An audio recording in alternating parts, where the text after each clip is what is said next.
ഇന്നലെ രാത്രി തുടങ്ങിയ മഴയാണ്. ഇന്നിപ്പം വൈകുന്നേരം 4 മണിയായി. മഴയ്ക്ക് ഒരു കുറവുമില്ല.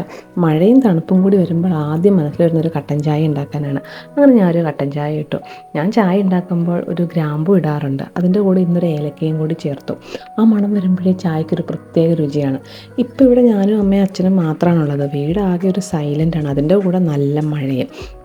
അങ്ങനെ ഞങ്ങളുടെ വീട് നിരപ്പായ സ്ഥലമായതുകൊണ്ട് തന്നെ വെള്ളക്കെട്ടോ മണ്ണിടിച്ചിലോ പോലുള്ള പ്രശ്നങ്ങളൊന്നും ഉണ്ടാവാറില്ല. അതുകൊണ്ട് സേഫാണ്. പക്ഷേ അങ്ങനെ അല്ലാത്ത സ്ഥലങ്ങളിൽ താമസിക്കുന്ന ആളുകളൊക്കെ സുരക്ഷിതമായിട്ട് സേഫായിട്ട് ഇരിക്കുക, ശ്രദ്ധിക്കുക. അതുപോലെ മഴയാണ്, അടുപ്പിച്ചുള്ള മഴയാണ്, അടമഴയാണ്. തണുപ്പും മഴയും കൂടുമ്പോൾ പനി, ജലദോഷം, ചുമ അങ്ങനെയുള്ള അസുഖങ്ങളൊക്കെ പെട്ടെന്ന് വരാറുണ്ട്. അപ്പോൾ എല്ലാവരും സൂക്ഷിച്ച് സേഫായിട്ടൊക്കെ ഇരിക്കുക. അങ്ങനെ ചായ ഉണ്ടാക്കി. എനിക്കും അച്ഛനും മധുരം വേണം, അമ്മയ്ക്കും മധുരം വേണ്ട. അങ്ങനെ നല്ല ചൂട് കട്ടൻ ചായയും ഏലക്കയൊക്കെ ഇട്ട ചൂട് കട്ടൻ ചായയും അതിൻ്റെ കൂടെ നല്ല ക്രിസ്പി പക്കാവടയും. ആഹാ, അടിപൊളിയായിരുന്നല്ലേ. അതിൻ്റെ കൂടെ പപ്പടവടയുണ്ട്.